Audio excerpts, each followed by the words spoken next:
Have you ever been on the back seat of a car and you're on a road trip and the driver's just playing like the same song over and over again, like Roar? I'm in chapter 6 now. And you're thinking to yourself, I can't listen to this song again. But the truth of the matter is there's two problems. The person who is in the driver's seat has complete control of where the car is going. Right now, like ask yourself a real question. This is like a moment from me to you.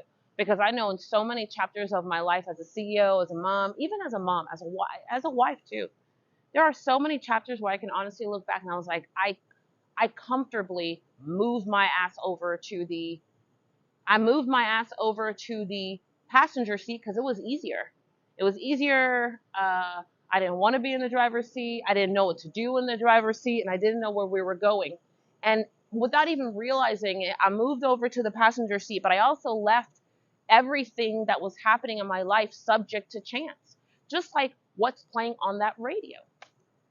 The reality is that I had to make a decision to sit in the driver's seat in order to get in control. The driver's seat in a business is CEO. The driver's seat in our lives, consequentially, actually, is also CEO.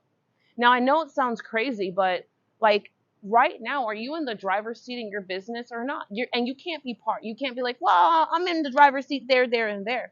No, like for me and my company, I gotta be in the driver's seat in marketing, customer service, fulfillment, sales, finance, operations. Even though I may have people, my legal team, accountant, like even though I may have people on my team who are helping me with this stuff, the truth of the matter is that I'm the CEO. Nobody is going to be above me, meaning like no one's going to know more than me. And where the hell are we going?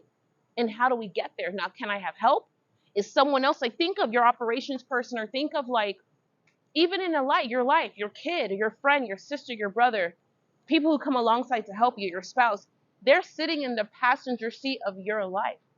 Even when it comes to people who have partnerships, both of you, there are never two steering wheels in a car at the same time. And because there are no two steering wheels in a car at the same time, somebody has to be the person who is guiding, holding a map, holding the GPS, looking stuff up or where we could go and eat, what we could do, how we can make our trip or experience better. And the other person is doing the driving. Now, well, we're not doing the driving like this, but we're doing the driving.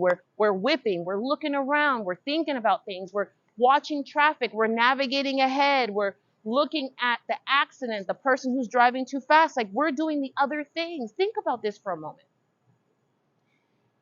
I stayed in a marriage for 6 years. 6 years. To someone who was constantly in the streets, who it was just it was a problem, and we were in our own level of just cycle of abuse, and it was so horrible. But I stayed there for 6 years, even though in year one I knew that I should have gotten out. I should have left. I should have ... But you know why I didn't do it?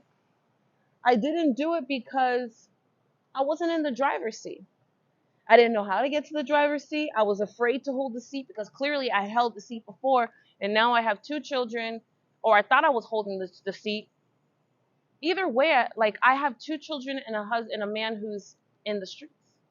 And it left me feeling like I was incapable of driving myself or leading myself. So I thought by backing away that I just wouldn't make any mistakes. But the truth of the matter is that, like, as humans, and for me as a woman, and I can only talk from this point of view, as a woman, you like back away and you don't realize that someone is always in the driver's seat. And if you've backed away and at that moment or that chapter, you're just letting life happen, you're letting things happen. The truth is that someone else, something else, an idea, a concept, something negative, 99.9% of the time is sitting in the driver's seat, taking you away from where you want to go and where you need to be. It's just a fact. Like this is like 20 years of being through all the things and all the ways and going, oh no, I can tell you this is exactly how it is because I've been through them and I've won through them. So I don't know what that means for you, but like you can't afford to sit in the passenger seat any longer. Like I knew I couldn't. Last year when I got sick and I found myself in a new place, multiple businesses, great teams. We've touched hundreds of thousands of people around the world. I've been on stage 300 plus times. I have some of the coolest Rolodex of many friends who do many millions of dollars, and all I know was that I had never felt so alone. I had never felt so, what do I do? And I had to ask myself the same questions. Am I in the driver's seat right now or not? The moment that I decided to get to the driver's seat, now here's the cool thing about this, and then I'm going to wrap this up. It wasn't even about me getting in the driver's seat and then driving right away. Because sometimes you don't have enough gas to drive, and that's okay. You could borrow gas. You could ask someone to come help you. You could call your AAA. You could do whatever it is. But I had to be willing to slide into the seat and then ask for the kind of help that I needed. And even though I wasn't prepared to drive on that day at that second, I sure as hell wasn't going to let someone else drive me. I hope that makes sense. So it's like a simple question, like, are you in the driver's seat? And if you're not, where have you given control to someone or somewhere else simply because you didn't know what to do? Simply because you're like too afraid to or too embarrassed to say you're lost. Don't lie. I mean, there's no one here but me and you. Like, don't be embarrassed. Don't be embarrassed to own the truth, whatever it is.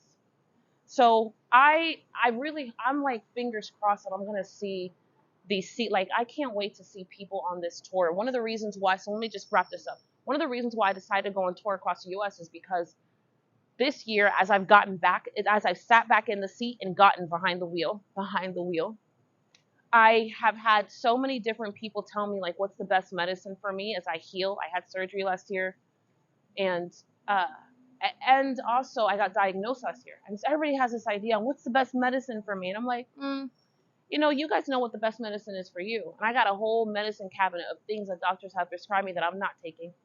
And I'm like, I'm gonna tell you what the best medicine is for me. It is humans. It is people. So I've decided I'm gonna go across the country and see other CEOs.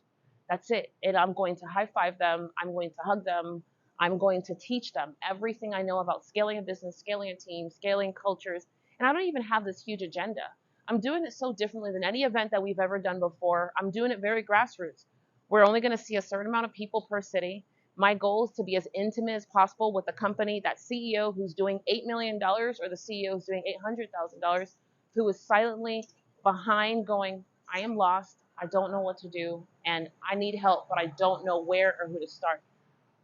Because one thing I do know, somehow in this crazy scenario, in this crazy formula and picture, we're stronger together. So that's it.